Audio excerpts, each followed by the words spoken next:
பிரபன்னபாரிஜாதாய தோத்ரவேத்ரைகபாணஜே ஞானமுத்ராய கிருஷ்ணாய கீதாமிருததுஹே நமஹ. நமோஸ்து தே வியாசவிசாலபுத்தே புல்லாரவிந்தாய தபத்ரநேத்ர ஏன த்வயா பாரததைலபூர்ணः பிரஜ்வாலிதோ ஞானமயः பிரதீபः. ஸ்ரீமத் பகவத்கீதா சாஸ்திரத்தை படிப்பதற்கு முன்னால் சொல்லக்கூடிய தியான ஸ்லோகங்களிலே இது இரண்டாவது தியான ஸ்லோகமாக அமைந்திருக்கிறது. இந்த தியான ஸ்லோகம் வியாசரை போற்றி புகழ்வதாக இருக்கிறது.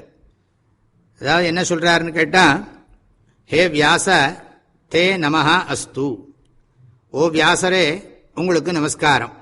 நீங்கள் எப்படிப்பட்டவர்? விஷால புத்தே, நீங்க ரொம்ப ரொம்ப விஷாலமான புத்தியை உடையவர், பரந்த மனப்பான்மை உடையவர். இந்த பிராட் அவுட்லுக்னு சொல்றோமே, அது வியாசருடைய விசேஷ குணம்.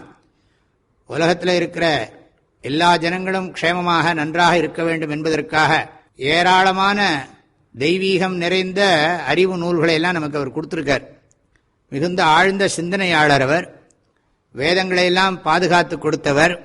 வேதங்களையெல்லாம் எப்படி காப்பாற்றணுங்கிறதுக்கு ஒரு வழிமுறையை கண்டுபிடிச்சு சமூகத்துக்கு கொடுத்தவர். 18 புராணங்களையும் மகாபாரதத்தையும் பிரம்மசூத்திரத்தையும் எழுதினவர். வியாசரால சொல்லப்படாத விஷயம் 3 லோகத்திலையும் கிடையாதும்பாங்க. வியாசோச்சிஷ்டம் ஜெகத்ரயம் என்று வியாசரை புகழ்ந்து நிறைய ஸ்லோகங்கள் இருக்கின்றன.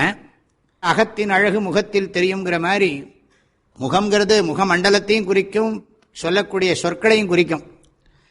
புல்ல அரவிந்த ஆயத்த பத்திர நேத்திர, நல்லா மலர்ந்திருக்கிற தாமரை எதழை போல அவருடைய கண்கள் இருக்கின்றன என்று அவருடைய கண்களை புகழ்ந்து சொல்றோம். அந்த அறிவின் ஒளி கண்களிலே வெளிப்படுகிறது. பக்குவம் உள்ளவர்களுக்கு இந்த உண்மை விளங்குகிறது. அவரை எப்படி சொல்லி புகழ்றோம்னு கேட்டா, விஷால புத்தே புல்லாரவிந்தாயத பத்திரநேத்திர வியாச என்று வியாசரை அழைக்கிறோம், விழிக்கிறோம். அவருடைய மகிமையை சொல்லி அவருக்கு நமஸ்காரம் சொல்றோம். துவயா பாரத தைல பூர்ணா ஞானமயா பிரதீபா பிரஜ்வாலிதா தாதிருஷாய துப்பியம் தே நமஹா அஸ்து. அப்பேற்பட்ட உங்களுக்கு நமஸ்காரம். எப்படி? மகாபாரதம் அப்படிங்கிற எண்ணெய் நிறைஞ்ச ஞானமயமான தீபம், சிறந்த தீபம், அறிவொளியை எங்கள் உள்ளத்திலே ஏற்றி வைத்திருக்கிறீர்கள். புறத்தில் இருக்கிற விளக்க சொல்லி அகத்தில் இருக்கக்கூடிய அறிவொளியை இங்கே சொல்லியிருக்கு. அதாவது நம்முடைய உள்ளத்தையே அகலா வச்சுக்கலாம். அந்த உள்ளத்தில் மகாபாரதம்ங்கிற எண்ணெய் இருக்கு. பகவத்கீதையை திரியும் சொல்லலாம். இந்த பகவத்கீதா சாஸ்திரத்தினுடைய அறிவுமயமான அந்த ஒளியானது ஜுவாலையாக அர்த்தம் பண்ணிக்கணும். பிரஜ்வாலிதா, தங்களால் நன்றாக ஏற்றுவிக்கப்பட்டிருக்கிறது. ஆகையினால உங்களுக்கு நமஸ்காரம் எதுக்காக பண்றோம்? நீங்க பண்ணியிருக்கிற காரியம் யாராலையும் நினைச்சு கூட பார்க்க முடியாத காரியத்தை நீங்கள் செய்திருக்கிறீர்கள். 96,000 மேற்பட்ட ஸ்லோகங்கள்னு சொல்லுவாங்க. இன்னும் சில ஸ்லோகங்கள்லாம் சேர்த்தா 1,00,000 மேல வந்துடும்.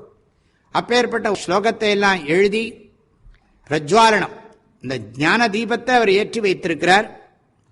துவயா பாரத தைல பூர்ணா ஞானமயா பிரதீபா பிரஜ்வாலிதா, தங்களால் மகாபாரதம் என்கின்ற எண்ணெய் நிறைந்த அறிவுமயமான சிறந்த தீபமானது நன்கு ஏற்றி வைக்கப்பட்டிருக்கிறது.